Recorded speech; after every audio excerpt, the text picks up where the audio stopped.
அடுத்ததாக நம்ம பார்க்க போகிறது 20 சோப்புகள் மற்றும் 65 சீப்புகள் சேர்த்து ரூபாய் 600க்கு வாங்கப்பட்டது.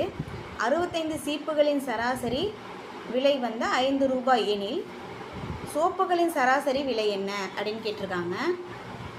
ஃபார்முலா பார்த்திங்கன்னா கூடுதல் இஸ் ஈக்குவல் டு சராசரி இன்ட்டு எண்ணிக்கை. அதாவது சராசரி ஃபார்முலாவை இந்த சம்முக்கு ஏற்ற மாதிரி நம்ம மாற்றி எடுத்து எழுதியிருக்கோம்.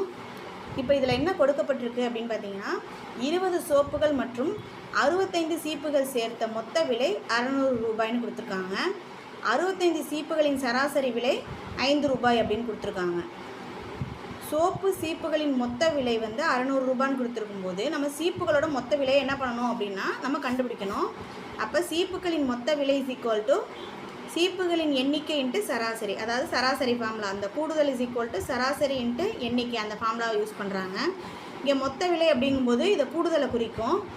அப்போ சீப்புகளின் எண்ணிக்கை எவ்வளோ அப்படின்னா 65, சராசரி என்ன அப்படின்னா 5. அப்போ இது ரெண்டு பேரும் மல்டிப்ளை பண்ணும்போது 65 இன்ட்டு 5 வந்து மல்டிப்ளை பண்ணும்போது நம்மளுக்கு என்ன கிடைக்குது அப்படின்னு பார்த்தீங்கன்னா 325 கிடைக்குது. இப்போ சீப்புகளின் மொத்த விலையை நம்ம கண்டுபிடிச்சிட்டோம், 325ன்னு நம்ம கண்டுபிடிச்சிட்டோம். ஏனில் சோப்புகளின் மொத்த விலை, சோப்புகளோட மொத்த விலை எப்படி கண்டுபிடிக்கிறது அப்படின்னா ஆல்ரெடி நம்மளை சம்மிலே கொடுத்துருக்காங்க. 20 சோப்புகள் மற்றும் 65 சீப்புகள் சேர்த்த மொத்த விலை எவ்வளோன்னு கொடுத்துருக்காங்க, 600 ரூபான்னு கொடுத்துருக்காங்க. அப்போ நம்ம இப்போ சீப்புகளின் மொத்த விலையை கண்டுபிடிச்சாச்சு. அப்போ சோப்பு சீப்புகளின் மொத்த விலையிலிருந்து சீப்புகளின் மொத்த விலையை கழிச்சோம்னா நமக்கு சோப்புகளின் மொத்த விலை கிடைக்கும். அப்போ சோப்பு சீப்புகளின் மொத்த விலை மைனஸ் சீப்புகளின் மொத்த விலை.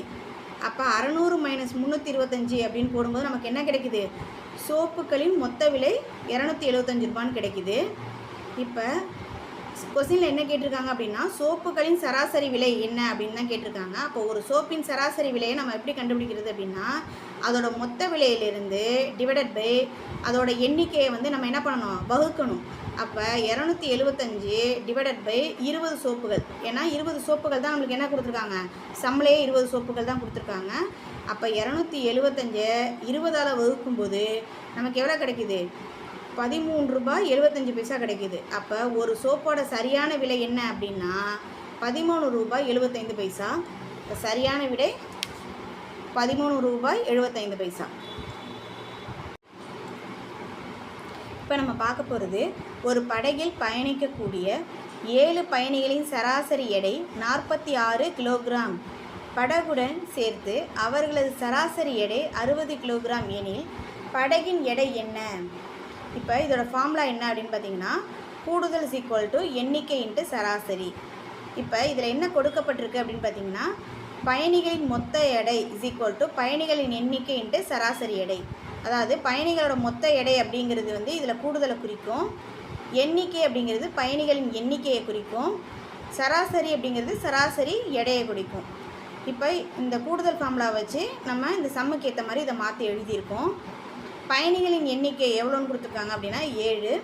பயணிகளின் சராசரி எடை என்ன அப்படின்னா 46 கிலோகிராம்.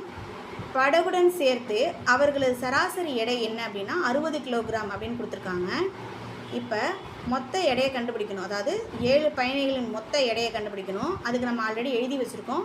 மொத்த எடை இஸ் ஈக்குவல் டு பயணிகளோட மொத்த எடை இஸ் ஈக்குவல் டு பயணிகளின் எண்ணிக்கை 7, சராசரி எடை 46. அப்போ 7 இன்ட்டு 46 மல்டிப்ளை பண்ணும்போது நம்மளுக்கு எவ்வளோ கிடைக்கிது அப்படின்னு பார்த்தீங்கன்னா 322 கிலோகிராம் அப்படின்னு கிடைக்கிது. அடுத்தது படகுடன் சேர்த்து மொத்த எடை அப்படிங்கும்போது படகோடு சேர்த்து, அதாவது ஆக்சுவலாக 7 பயணிகள் இருக்காங்க, படகோடு சேர்த்து எண்ணிக்கையில் வந்து 8 அப்படிங்கிறத நம்ம குறிப்பிடணும். அப்போ 8 இன்ட்டு 60, அப்போ 8 இன்ட்டு 60 வந்து நம்ம மல்டிப்ளை பண்ணும்போது 480 கிலோகிராம் கிடைக்கும்.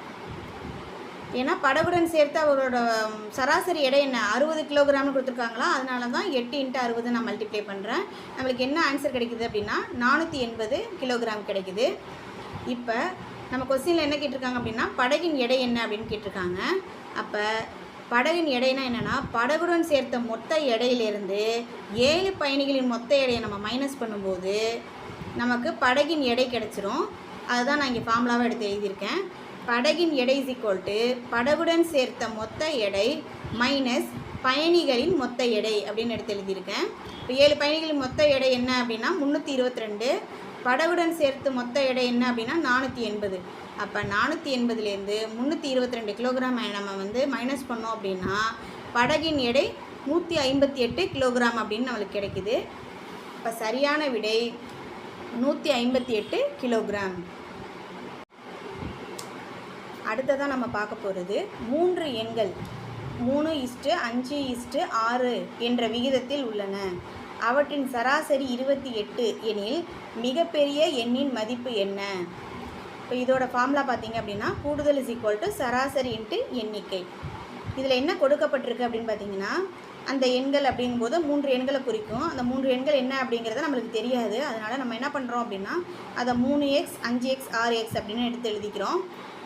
சராசரி அப்படிங்கும்போது அதில் என்ன கொடுத்துருக்காங்க அப்படின்னு பார்த்தீங்கன்னா 28ன்னு கொடுத்துருக்காங்க சராசரி. அதை எடுத்து எழுதிக்கிறோம். அடுத்தது 3 எண்களின் கூடுதல் அப்படிங்கும்போது கூடுதலுங்கும்போது நம்ம ஃபார்முலா இருக்குது சராசரி இன்ட்டு எண்ணிக்கை. இப்போ அவங்க சராசரி 28ன்னு கொடுத்துருக்குறாங்க. அதை எடுத்து எழுதிக்கிட்டு 3 எண்கள்ங்கிறதுனால எண்ணிக்கை வந்து 3. இப்போ 28 × 3 வந்து மல்டிப்ளை பண்ணும்போது நமக்கு என்ன கிடைக்குது அப்படின்னா 84 கிடைக்குது. இப்போ 3 எண்களோட கூடுதல் கண்டுபிடிச்சி வச்சுருக்கோம்.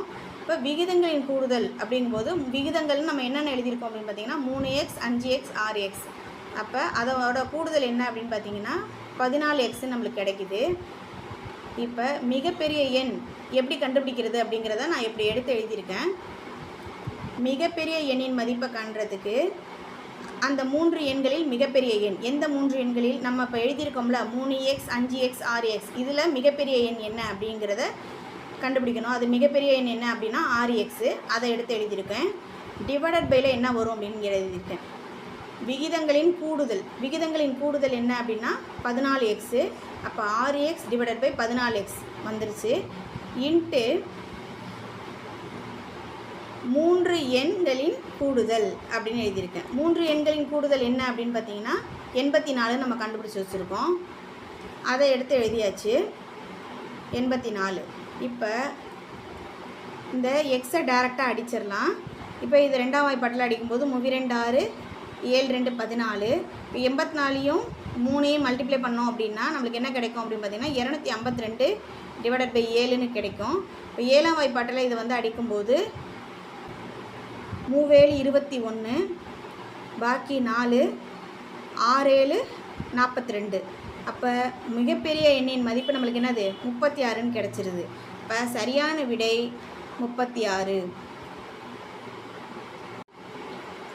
அடுத்ததாக பேருந்து ஒன்று ஏ என்ற இடத்திலிருந்து பி என்ற இடத்திற்கு 60 கிலோமீட்டர் மணி வேகத்தில் செல்கிறது.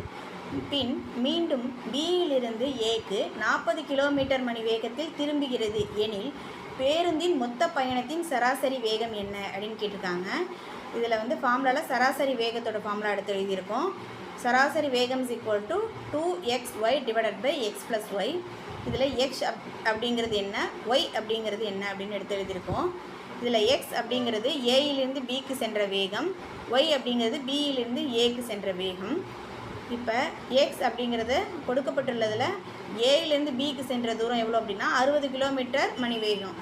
y அப்படிங்கிறது பியிலேருந்து ஏக்கு சென்ற வேகம்னு எழுதியிருந்தோமா, அதனால் அது 40 கிலோமீட்டர் மணி வேகத்தில் போயிருக்கு. இப்போ x அதோட வேல்யூ வந்து 60 கிலோமீட்டர் மணி வேகம், y அப்படிங்கிறது 40 கிலோமீட்டர் மணி வேகத்தில் போயிருக்கு. இப்போ சராசரியோட ஃபார்முலாவில் இந்த 60 கிலோமீட்டர் 40 கிலோமீட்டரையும் அப்ளை பண்ண போகிறோம். அப்போ 2 × 60 × 40 2 × 60 × 40 டிவைடட் பை 60 + 40 xyயோட வேல்யூவை இதில் அப்ளை பண்ணியிருக்கோம். இஸ் ஈக்குவல் டு இப்போ இந்த இதை மல்டிப்ளை பண்ணும்போது நம்மளுக்கு 4800 கிடைக்குது. இது ரெண்டையும் ஆட் பண்ணும்போது 100 கிடைக்குது. இப்போ டேரெக்டாக இந்த ஜீரோஸ் என்ன பண்ணிடலாம் அப்படின்னா அடிச்சிடலாம். 48 1ஆல் வகுக்கும்போது 48ன்னு கிடைக்குது. இப்போ நம்மளுக்கு தேவையான சராசரி வேகம் வந்து நம்மளுக்கு கிடச்சிருச்சு. எவ்வளோ அப்படின்னா 48 கிலோமீட்டர் மணி வேகத்தில் வந்து பேருந்து வந்து சென்றிருக்கு அப்படிங்கிறத கண்டுபிடிச்சிட்டோம். அப்போ சரியான விடை 48 கிலோமீட்டர் மணி வேகம்.